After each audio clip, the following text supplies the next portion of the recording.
mengoptimalkan restoratif justice. Dan juga tadi ada beberapa tambahan yang nanti akan saya jawab.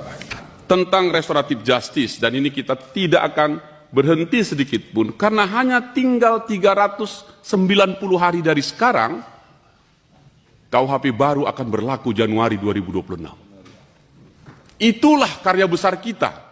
Dan di situ berubah dari KUHP yang Belanda sebagai penjajah, kita yang dijajah, sikit-sikit ke penjara, kalau orang Medan bilang, sekarang tidak. Harus demokratis. Nah, untuk apa itu kita dorong dari sekarang? Karena juga, tadi sudah disampaikan, saya catat datanya Pak. Cuman Pak Kapolri nggak nyampaikan tadi. Pertama yang berkaitan restoratif justice Pak. Kami malu kalau ada berita mengatakan di Eropa banyak penjara yang sekarang udah jadi ruko. Karena tidak ada orang yang perlu dipenjarakan lagi karena restoratif justice sudah dilaksanakan secara maksimal. Pak Kapolri sudah membuat peraturan walaupun undang-undangnya belum ada. Sudah banyak kemajuan, tapi masih banyak lagi perkara yang harusnya bisa dilakukan restoratif justice. Mungkin ini perlu political will yang kuat. Saat ini yang juga melibatkan oknum-oknum anggota kepolisian, ya. Misalnya terkait masalah peredaran narkoba, masih banyak anggota-anggota kita juga mengambil bagian terkait masalah ini. Bahkan kemarin ada yang diproses ya, Kapolres atau Kasat Serse sebagai bandar. Kemarin PPATK pada rapat kerja pekan kemarin menyampaikan bahwa potensi transaksi mencurigakan di judi online maupun narkoba itu puluhan triliun, Pak.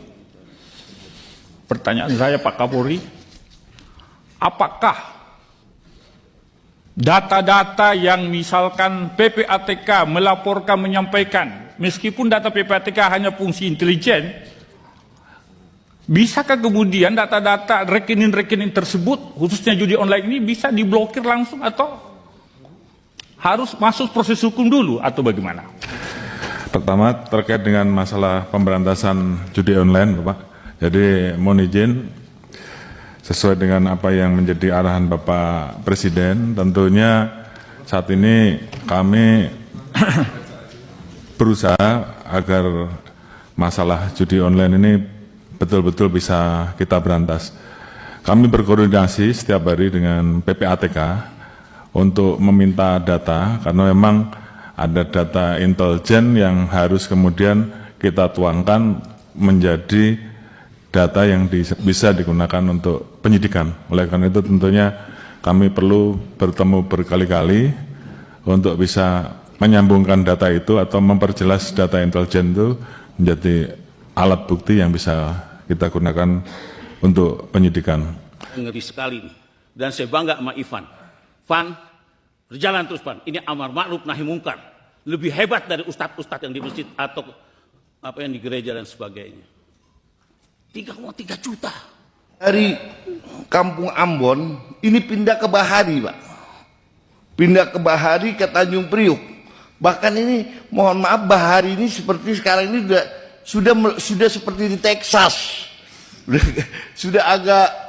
Sudah orang jual beli narkoba biasa. Dan banyak oknum polisi yang tahu di situ. Tahu jual beli polisi, jual beli, ditangkap, bahkan ada info ke kami. Itu beli dari polisi dijual di situ, Pak. Ini seperti kejadian pada waktu itu di Kampung Ambon.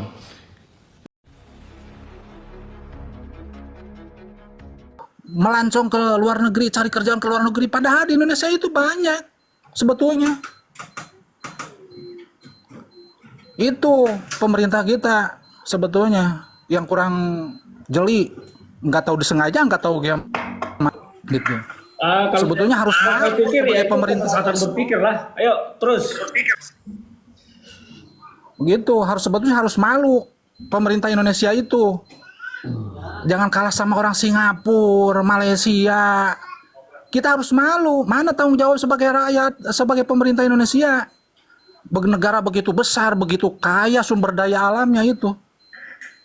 Seharusnya kalau saya orang bodoh, kalau saya jadi presiden, rakyat Indonesia digaji sama pemerintah. Cukup. Berhubung pemerintahnya banyak garong-garong, ya udah, beginilah berantakan negara Indonesia.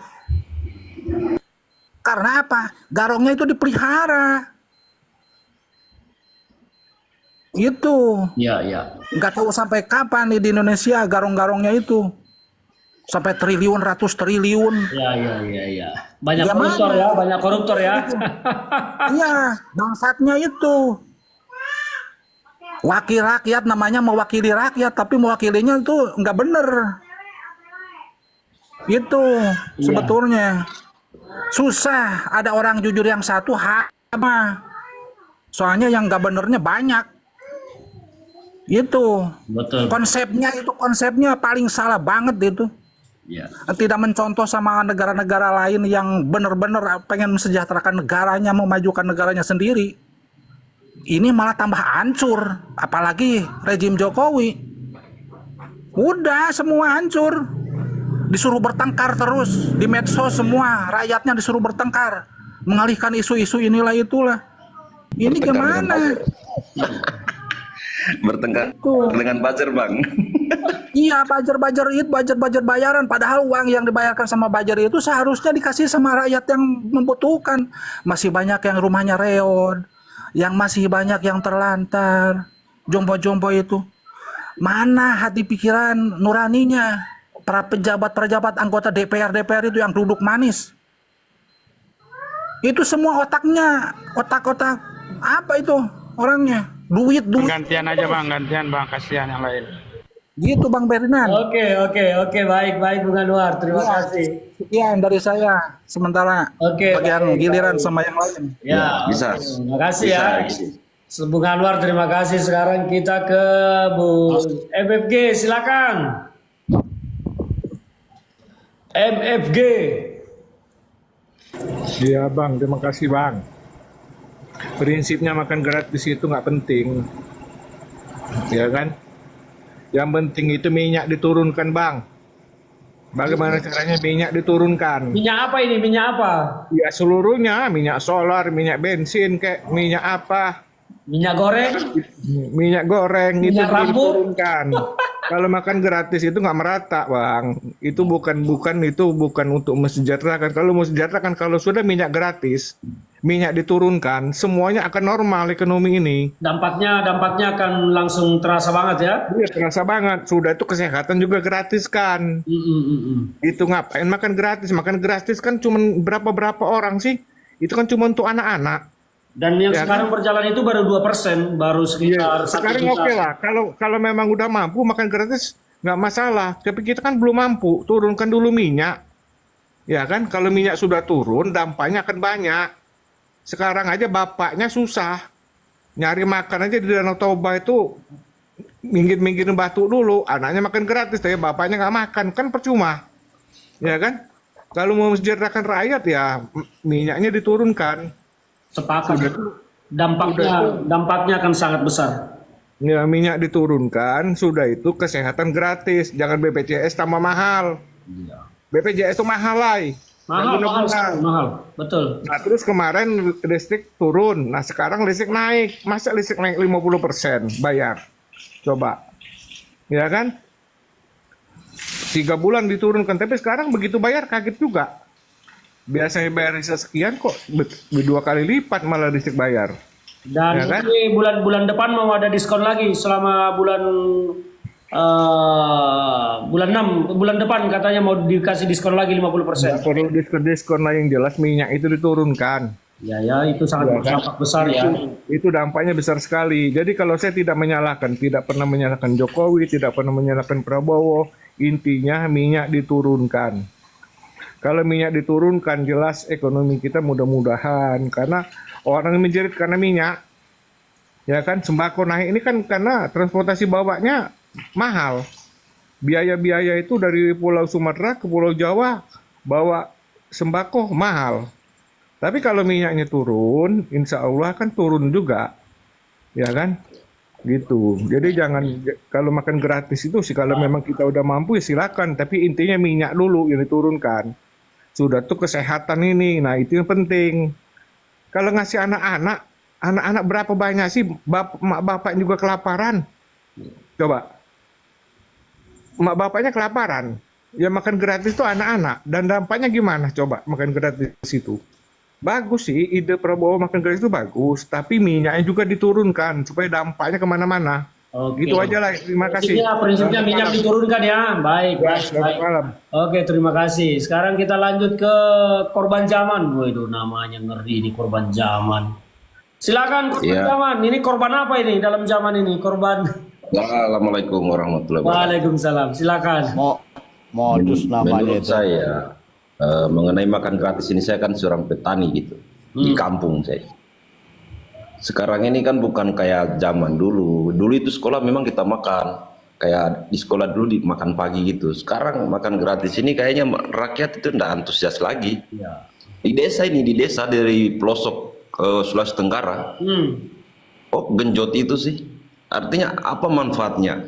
Di rumah juga masyarakat sudah kayak anak-anak juga tidak antusias juga, bahkan masih bawa uang jajan juga ada makan gratis gitu. Kalau menurut saya tingkatkanlah apa macam di Sulawesi Tenggara kan sekarang semua tambang ya. Kalau di kampung udah ada tambang, tapi di daerah Kendari sana, Kolaka apa semua itu kan daerah tambang. Banyak sarjana-sarjana asli di sini. Kenapa ndak dipakai gitu? Bahkan impor apakah itu dia punya pekerja dari luar semua. Gimana mau dapat pekerjaan yang layak ke rakyatnya? Pekerja saja semua orang-orang asing dari Cina gitu. Maksud saya begitu Bang. Coba negara ini manfaatkanlah masyarakatnya yang punya pendidikan tinggi, sarjana. Kasihan lihat sarjana, bukan saya menghina sarjana Bang. Macul sekarang sarjana di sini. Iya. Saya kan jual beli tomat apa, tapi saya lihat, aduh masa sarjana gini. Sarjana banyak jadi tukang ojek malah di Jakarta. Bukan gitunya, bukan menghina sarjananya ya, tapi kasihan masa capek-capek Karena sekolah lapangan kerja tidak ada. jadi petani gitu. Bukan petani apa, tapi kasihan lihatnya mana banyak gagal begini, pupuk juga ya sekarang sudah mulai lancar, tapi kemarin-kemarin pupuk ini tidak ada. Oh, Ini digenjot makan gratis sudah tidak layak. Turunkan pajak tanah, menjeritlah masyarakat punya lahan 1 hektar. Berapa pajaknya itu sudah 200 ribuan. Apalagi punya tanah itu. Di sini Bang baru-baru ini sampai 200 ribu per hektar, apalagi pinggir jalan. Mana mau sejahtera? Pajak motor apa semua naik, bayar pajak saja. Kita sebagai masyarakat ini mau bagaimana kita mau sejahtera gitu? Padahal di sini kan orang bilang sumber daya alamnya itu luar biasa, tambangnya, hutannya kan. Masyarakatnya masih banyak yang jatuh miskin, merantau. Saya juga ingin merantau karena tidak dapat pekerjaan dulu, merantau sampai di Malaysia sana. iya. Kenapa pemerintah tidak ada gini, buat lapangan pekerjaan? Bahkan kenapa panggil itu pekerja asing yang tidak punya kemampuan juga di bidang itu? Banyak itu di TikTok itu dari Kendari sana, Kolaka Utara, Konawe Utara itu. Bahkan pekerja asing dari luar itu bahkan tidak punya kapasitas untuk menghuni. Lebih terampil lagi kita punya pekerja di dalam negeri ini gitu. Iya. Mungkin begitu saja Bang. Oke, baik. Terima kasih. Informasinya cukup berharga ya. Bos. Assalamualaikum warahmatullahi wabarakatuh. Boleh masuk Bos? Sebentar dulu nanti saya panggil Bung. Biar Ya ini enggak pernah ini saya Bos, enggak pernah nyambung masalah ini karena saya ini pencari nafkah paling lama di Malaysia. tunggu dulu gantian ya, kita antri ya. Nanti kalau terus ya. Sabar ya, nanti pasti ada giliran. Sebentar, ini masih ada 3 orang di bawahnya ya, sabar ya. Oke, sekarang kita ke Bung Idris. Silakan Bung Idris.